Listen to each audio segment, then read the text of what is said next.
ৰজাঘৰীয়াৰ সিদ্ধান্ত সলনি নোহোৱা পৰ্যন্ত অব্যাহত থাকিব প্ৰতিবাদ।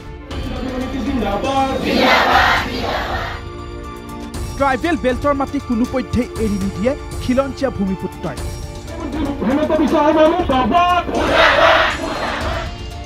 বাগানৰ ভূমিত ছেটেলাইট টাউনশ্বিপ মানি নলয় বৰদুৱাৰ বাগানবাসীয়ে।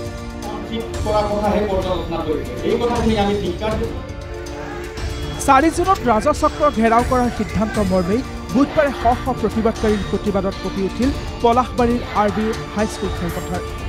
হাতে হাতে বেনাৰ পোষ্টাৰ লৈ ট্ৰাইবেল বেল্টৰ মাটি GMDক হস্তান্তৰৰ বিৰোধিতাত ৰাজপথত প্ৰতিবাদ শ শ ভূমিপুত্ৰৰ। দক্ষিণ কামৰূপৰ পলাশবাৰীৰ ৰাভা হাছঙৰ বৰদুৱাৰ বাগানৰ 1500 একৰ ভূমি গুৱাহাটী নগৰ উন্নয়ন বিভাগলৈ আবণ্টন দিয়াৰ যোজা চলাইছে চৰকাৰে। ৰাইজৰ অভিযোগ, ষড়যন্ত্ৰমূলকভাৱে জনজাতীয় আবেষ্টনী ভাঙি ৰজাঘৰীয়াৰ বাগানৰ ভূমি GMDক আবণ্টন দি নিৰ্মাণ কৰিব ছেটেলাইট টাউনশ্বিপ। ইয়াৰ পিছতেই এইদৰে জাঙুৰ খাই উঠিছে ৰাইজ দল সংগঠন। ৰাইজে অনুষ্ঠিত কৰি আহিছে একাধিক ৰাজহুৱা প্ৰতিবাদী সভা। জনজাতীয় এলেকাত ভূমিৰ নিৰাপত্তা, চিৰসেউজ অঞ্চল আৰু প্ৰদূষণহীন জলবায়ু বৰ্তাই ৰখাৰ স্বাৰ্থত GMDক ভূমি আবণ্টন দিয়াৰ তীব্ৰ বিৰোধিতা খিলঞ্জীয়া ৰাইজৰ।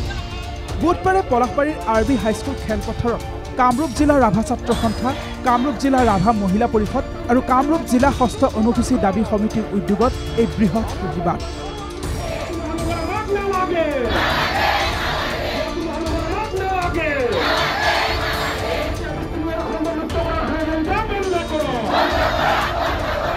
যদিহে ৰাজ্য চৰকাৰে এই প্ৰতিবাদৰ পিছতো সেৱা নামানে, তেন্তে ইয়াতকৈও জংগী আন্দোলন গঢ়ি তুলিব ৰাভা হাছং এলেকাধীন ৰাইজ তথা দল সংগঠনে।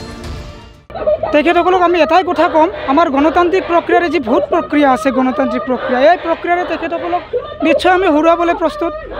কাৰণ আমাৰ দাবী যদি তেখেতসকলে নামানিব, আমি ভোটৰ বাহিৰে বেলেগ বিকল্প নাই।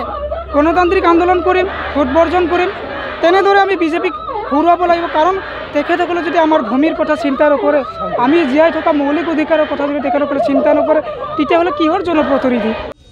মুঠতে কোনো প্ৰকাৰেই ৰজাঘৰীয়াৰ সিদ্ধান্ত মানি নলয় ৰাভা হাছং এলেকাধীন ৰাইজে। কোনো প্ৰকাৰেই মাটি এৰি নিদিয়ে খিলঞ্জীয়া ৰাইজে। আজাৰাৰ পৰা অজয় দাস, NK TV।